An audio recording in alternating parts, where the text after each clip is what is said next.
Sveicināti, mīļie skatītāji! Man liels prieks atkal šodien būt jūsu priekšā, nu jau ar jaunu tēmu. Es esmu Līva Spurava, geštalterapeite un psiholoģijas centrs Augt radītāja. Un šodien pie manis ciemos ir mūsu brīnišķīgā centra Augt speciāliste Kristīna Salmiņa, kura arī ir bērnu psiholoģija un smilšu terapeite. Sveika, Kristīna! Sveika, Līva! Prieks jūs redzēt, prieks būt šeit un prieks dalīties kopā. Materiāls ir filmēts priekš Degegi jaunizveidotās filter-free platformas, kur mēs bez filtram varam runāt par topošajiem un jaunajiem vecākiem aktuālākajām tēmām. Sākot jau no grūtniecības perioda līdz bērnu audzināšanai, tāpat tās runājam par partneru attiecībām, kā tās mainās, tad, kad ģimenē ienāk bērniņš, kā arī mēs pievēršam uzmanību tam, kā mēs pēc tam, kā vecāki spējam realizēties arī individuāli. Nu, lūk, šis viss tiek veidots bloga rakstu, video lekciju un webināru formātā ar domu atbalstīt topošos jaunos vecākus. Mēs šodien runāsim ar tevi par tādu ļoti, manuprāt, brīnišķīgu tēmu. Priecīgs, pārliecināts un laimīgs bērns. Un kas tad ir tie faktori, kas rada šos apstākļus bērnam, lai viņš augtu tāds pārliecināts. Jo man šķiet, ka šobrīd mūsdienās ļoti, ļoti svarīgi jebkuram vecākam, lai viņu bērns patiešām izaug tāds stabils, lai viņš var paļauties uz saviem spēkiem, lai viņš tiek galā ar grūtām situācijām, uzticās pasaulē un vispār dzīvo laimīgs, vai ne, Kristīna? Jā, tieši tā noteikti. Es domāju, tas ir arī tādas vecāku būšanas tāds galvenais mērķis, jā, noteikti. Kā audzināt savu bērnu, lai viņš būtu tāds, lai viņš būtu pārliecināts un lai viņš būtu laimīgs. Un, manuprāt, mūsdienās mēs daudz vairāk pievēršam uzmanību, vai ne, šiem te jautājumiem, nekā tas bija agrāk. Noteikti, noteikti. Un man gribās to teikt, saistīt ar to, ka tā ir būt par labu vecāku, mums tā jau ir daļa mūsu identitātes. Jā, es tev noteikti piekrītu. Bet, zini, raugoties vispār arī drusku tā atpakaļ par tādu būšanu vecāku lomā, es gribētu teikt, ka īstenībā vecāki jau vienmēr ir gribējuši būt labi vecāki. Tikai kaut kādu iemeslu dēļ īstenībā tās mūsu pieredzes ir dažādas. Un es īstenībā gribu domāt arī par to, ka šī dažādā pieredze arī mūs bagātina īstenībā kā vecākus. Mēs varam ņemt to, kas mums ir, raudzīties uz priekšu, to, kas notiekās šobrīd, piemēram, pasaulē, sabiedrībā, kādi ir tie valdošie uzskati un domāt, ko es vēl varu iedot bērnam, lai tas būtu kaut kas daudz labāks. Nu, lūk, un arī, manuprāt, diezgan liela atbildība uz vecāku pleciem. Protams, izdarīt pareizās izvēles, kas rada, mēs, starp citu, pirmajā mēnesī tieši runājām par vecāku stresu, ka šobrīd mums uz vecāku pleciem gulst milzīga atbildība, jo, ja mēs izvēlamies kaut ko vienu, tas automātiski nozīmē, ka mēs izslēdzam pilnīgi kaut ko, visas pārējās izvēles variantus. Un izvēlēties to pareizo variantu tajā brīdī nav nemaz tik vienkārši, sevišķi, ja mums ir tik liela un plaša informācija pieejama šobrīd. Tieši tā, un es tev vēl gribu šeit arī piebilst īstenībā, izdarīt to pareizo izvēli arī brīdī, kad es īstenībā pirmo reizi esmu vecāks. Kad man nav tādas pieredzes, nav kur pašķirstīt atpakaļ un pastīties, kā man bija toreiz, kad man nav ar ko salīdzināt. Jā, tas īstenībā var radīt tādu pat spriedzi, trauksmi iespējams. Varam atgriezties atpakaļ pie mūsu sārunas, un, kā jau es minēju, šodienas tēma ir pārliecināts un laimīgs bērns, un kas tad ir tie faktori, kas ietekmē šādas iekšējās sajūtas rašanos. Un tu jau brīnišķīgs, manuprāt, ļoti izsmeļošus rakstus rakstīja par to, ka patiesībā tā apakštēma ir tā piesaiste un piesaistes veidošanās. Un lai arī, manuprāt, ļoti daudziem vecākiem tas ir diezgan jau dzirdēts termins visur apkārt, tā kā mums ir arī ļoti aktuāli sociālie tīkli, kur mēs runājam par to, ir daudz speciālisti, kur pieskarās šai tēmai. Bet, Kristīna, tādos vienkāršos vārdos pastāsti, kas ir piesaiste kas tas par zvēru, vai ne? Kāpēc viņš ir tik ļoti svarīgs un kā viņš rodās? Ja man tiešām ļoti vienkārši ir jāapsaka par to, kas ir piesaiste, es teiktu, ka piesaiste vispār ir attiecību kvalitāte bērnam ar savu piesaistes personu, ar savu vecāku vai vispār ar savu aprūpētāju kā tādu. Un par to, kāpēc vispār šī piesaiste ir tik svarīga un būtiska, man ļoti patīk to domāt par bērnu attīstību vispār kā tādu, kas ir noritējusi 9 mēnešus mammas ķermenī. Tā ir viena attīstība, tur notiek tāda fiziskā attīstība, no bērniņš no mazas šūniņas īstenībā izaug liels jau dzīves organisms, un tur ir attīstījušies dažādi orgāni, piemēram. Pēc dzemdībām notiek īstenībā tāda sava veida atdalīšanās no mammas ķermeņa, un tas, kas notiekās šajā brīdī, bērns kā dzīva būtne pirmo reizi satiek tos cilvēkus, ar kuriem viņš būs kopā, ļoti lielu savā mūža daļu. Un šis te pirmo reizi moments īstenībā ir tāpēc ārkārtīgi svarīgs, jo tas, kāda veida attiecības mēs viņam parādīsim, kā mēs ierādīsim, kādas viņas ir, kādas viņas var veidot, būs tāds savu veidu paterns, kā arī bērns veidos tās attiecības turpmāk nākotnē. Tad tās ir tās pirmās svarīgākās attiecības bērnam, kuras patiesībā atstāja tādu diezgan lielu iespaidu. Tieši tā.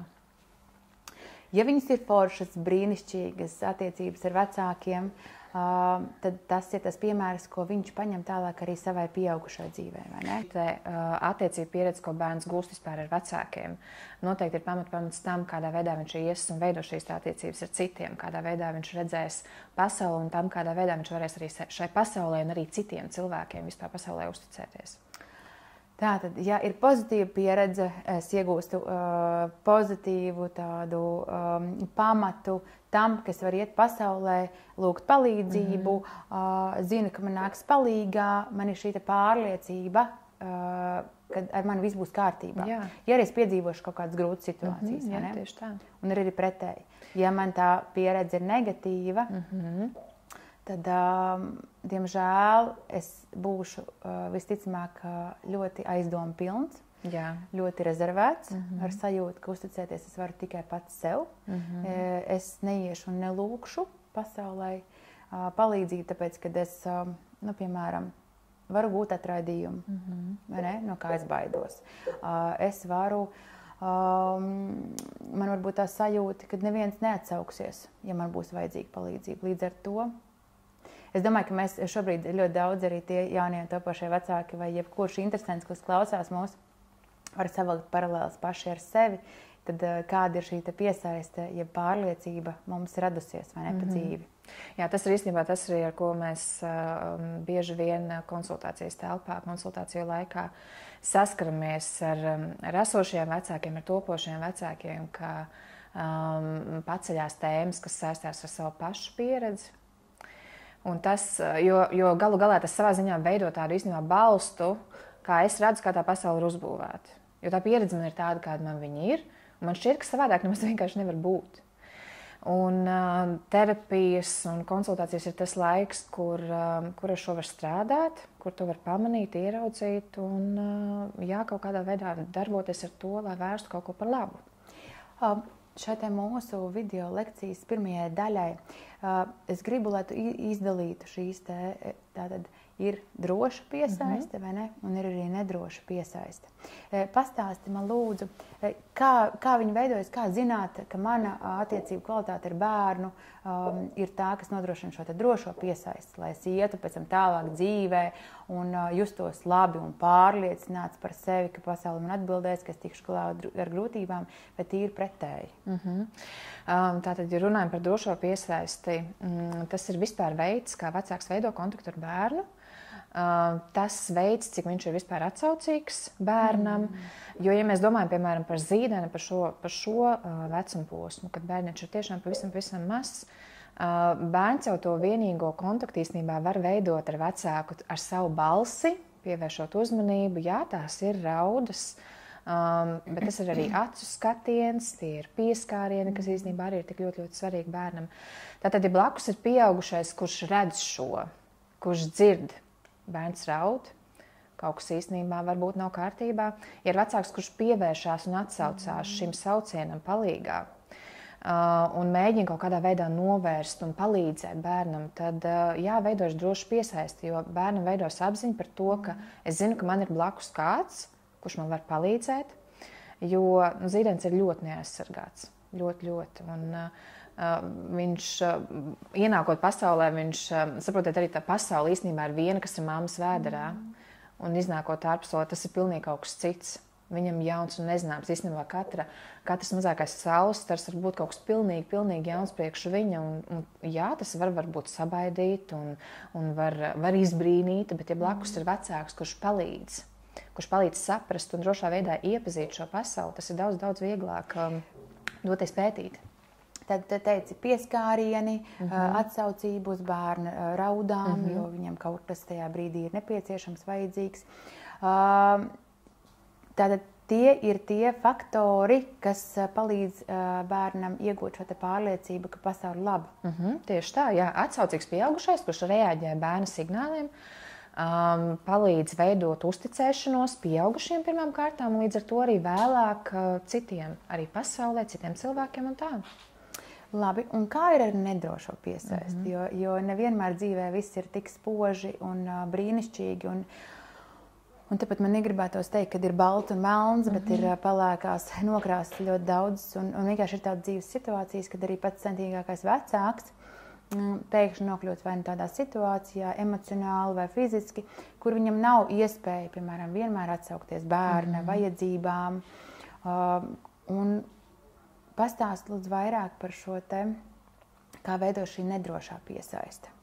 Šī nedrošā piesaiste arī, tas ir, protams, tīri tiešām pretēji tam, kā veidojas droša piesaiste. Nedrošā piesaiste veidojas, ja vecāks nav atsaucīgs vai ir nekonsekvents savā atsaucībā. Dažreiz ir, dažreiz nav. Nedroša piesaiste arī veidojas tad, ja vecāks iespējams ir pārāk bargs pret bērnu. Varbūt atsaucas pret bērnu ar pārāk savām tādām skarbām emocijām. Baida kaut kādā veidā nobiedē bērnu ar to, ka viņš vēršas pret viņu. Un, neatsaucoties vispār bērnu tādam lūgumam pēc pieaugušā klātesamības, pēc kaut kādas palīdzības, nepievēršoties viņam, veidojas šī tātad pārliecība par to, ka man ir jātiek pašam galā. Šajā sakrā īstenībā tāds tiešām ļoti neliels piemērs par to, kādā veidā tas var īstenībā arī veicināties, attīstīties. Piemēram, par šo pašu barošanu. Iespējams, bērniņš raud un vēlas ēst, un raudāšana ir veids, kā viņš to paziņo saviem vecākiem, saviem apkārtējiem, ka, hei, es esmu izsaucis šobrīd. Un ignorējot šo raudāšanu, piemēram, 5 minūtes, piemēram, tas ir 10 minūtes, kas tiek ignorēts.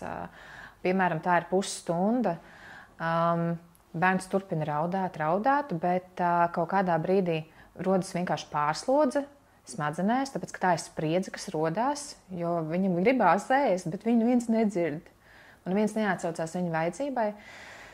Tas, kas notiek, bērns vai nu aizmieg, vai arī pārstāj raudāt. Bet tas, kas īstenībā tiek stiprināta pārliecība, ka man no šī spriedzes pilnā mirkļa, kas rodas pēc īstenībā manas neapmierinātās vajadzības, nav neviens, kas man var palīdzēt atgūties, man ir jātiek ar to galā pašam. Jā, bērns paraud, viņš pārstāj raudāt, bet viņš atgūstās pats. Un tas ir šis te brīdis, kad stiprinās šāda te apziņa, ka man ir jātiek galā ar šādām spriedzpilnām situācijām, ar tādām smagām, grūtām emocijām, man ir jātiek pašam galā. Es kratu ar galvu un pilnībā piekrītu, un te man gribās arī tev uzdot šo jautājumu. Tad ir dažādi arī miega treniņi, vai kā mēdz tos teikt, kad bērns iemiega tā kā pats. Viņš raud, līdz viņš aizmieg. Vai šis ir kaut kas līdzīgs, ko tu jau teici tagad piemērā par barošanu? Īstenībā pilnīgi tas pats arī par ko es stāstīju. Šajā brīdī man arī gribas vilkt tādas paralēles ar to piemēru par vajadzību pēc ēdiena, par barošanu.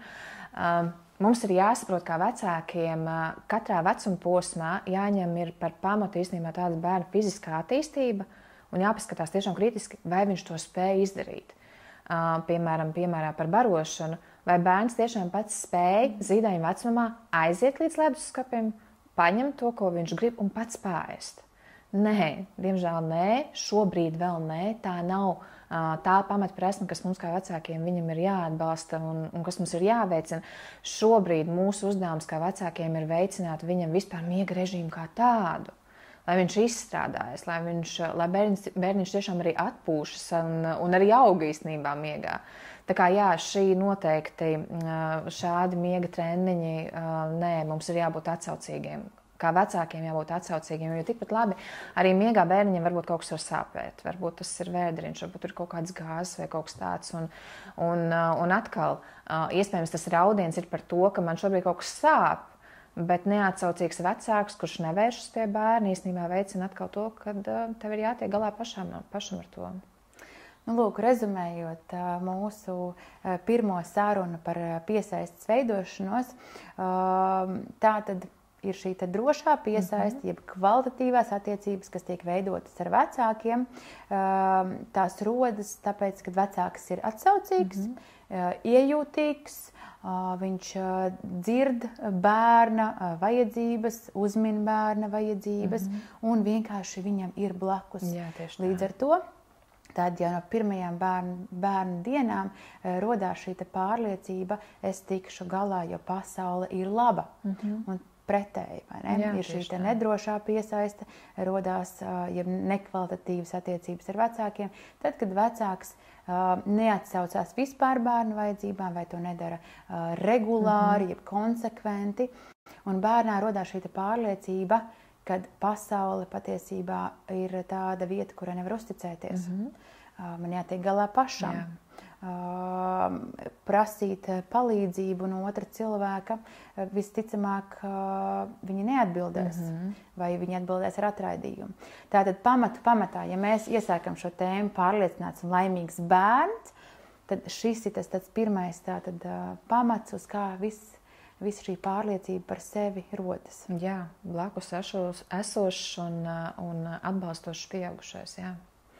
Un noteikti arī mēs varam runāt arī par vērtību, vai ne? Cik mēs esam vērtīgi, to mēs sākumā redzam, kā vecāki atsaucās uz mums vai neatsaucās. Jā. Nu, lūk, tēma patiešām ļoti plaša. Es ceru, ka jūs aptuvenu ieskatu guvāt par to, ko nozīmē tātad šī piesaiste, jeb šī attiecību kvalitāte, kas vecākam rodās ar bērnu, kas ir pamatā tam, lai bērniņš augtu tāds drošs, pārliecināts un varētu uzticēties pasaulē. Nākošajā reizē mēs noteikti parunāsim arī par to, ko darīt brīžos, kad vecāks nav pietiekami resursu pilns, lai šādas attiecības arī veidotu. Jo, kā jau es teicu, es ticu, ka mēs katrs gribam izveidot tās labākās attiecības ar bērnu, lai viņš aug tiešām laimīgs, bet ir kaut kādi apstākļi, tīri psiholoģiski vai fiziski, kas mums kaut kādā brīdī neļauj to izdarīt. Paldies, ka šodien bijāt kopā ar mums un tiekamies nākošajā reizītē. Tā, cik mums bija? Ok.